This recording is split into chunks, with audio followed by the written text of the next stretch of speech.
Uber at $50 billion, Airbnb at $24 billion, Snapchat at $15 billion. Just a few of the eye-watering valuations for startups in recent years. But of the 10 largest tech companies to list in the US this year, 5 have been trading below their IPO prices. Are we now in bubble territory? With me to discuss this are Ben Holmes, partner at venture capital group Index Ventures, and Murad Ahmed, the FT's European technology correspondent. Welcome. Ben, start with you. The former chief operating officer of Square, Keith Rabois, said recently the steroid era of startups is over. Do you agree? I think it's an exceptional time to be building a company. The mobile platform allows you to build companies incredibly quickly, and many of these companies which are growing fast have incredible revenue ramps, almost hitherto unforeseen or unforeseeable. I think the question really is, when the tide goes out, how many of these businesses which have been growing very, very fast on the abundance of capital will have underlying business models that are profitable and attractive. And I think that's probably something we'll start to see more of and start to see questioned more in the next few months and quarters. And some of those questions have been coming from some quite significant players in Silicon Valley. We recently had a piece from Michael Moritz, who was sort of highlighting the discrepancy you get between private valuations and public value, when things go public, and saying we're going to see a lot more illumination of the dark places. I mean, why do you think that? Do you agree, and why do you think that's happening? Well, firstly, I think some of the terms in which these private company valuations are being, or some of the investment terms related to those deals, do have what we'd say make good terms, so people will get their money back at IPO. We're increasingly seeing that as an element of these unicorn valuations, that there are other terms which give you some sort of security beyond what a conventional equity security would give. So this is where investors have essentially been given some guarantees. Exactly. So I think many of the private deals will have these features, I'm sure, particularly the ones being done now. Right. Murad, do you see echoes or even a replay of what happened at the turn of the century? Some of these valuations, as with any valuations, the company might grow into that valuation over time, and therefore everybody will be happy.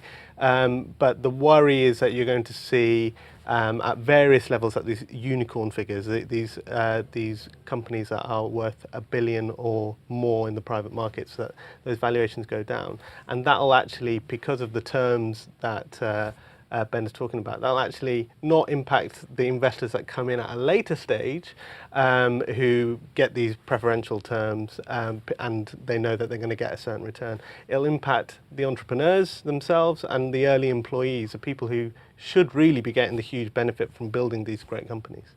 Ben, do you see any echoes of past times? Well, I certainly think the investor excitement about the transformative power of technology is clearly here. We see many actors who are not traditional investors in technology. We see the public market investors, people like Fidelity and BlackRock and Baillie Gifford. We see sovereign wealth funds.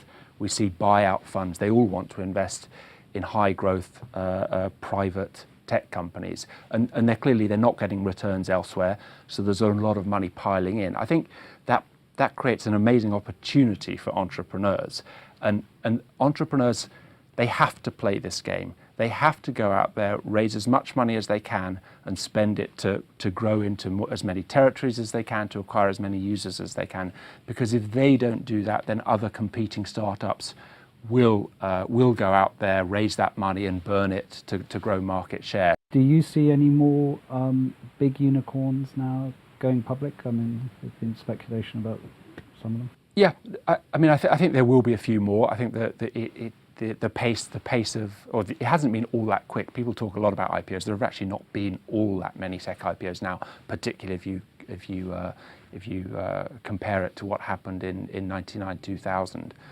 Most of the exuberance is really happening in private markets, not in public markets. I think, which is a good thing, because when these businesses are growing incredibly quickly, the underlying metrics from which you understand whether they are good or bad businesses are quite hard to determine. So even though some of these businesses are very big and very highly valued, I don't think the public market is necessarily the right thing for them, just because their business models are rapidly going through that maturation phase.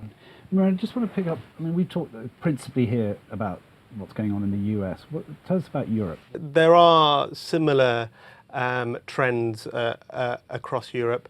There's a remarkable amount of companies who are apparently valued at exactly $1 billion, which is a dead giveaway as to the kind of the cachet of being in the unicorn club. And inevitably, you're also seeing some of the same issues of these investor protections coming in. And also, the other thing you're starting to see is late-stage investors in the bigger companies, in the bigger rounds, are coming in because they often getting blocked out of the best Silicon Valley deals. So they're starting to shop around and see what they can do. And they come to Europe and see what's on offer here. So a lot of the trend will actually be seen in Europe, especially if Europe does start to develop these really mega big companies, which has been predicted for a long while now. We haven't quite seen it just yet, but it's starting to bubble up right now.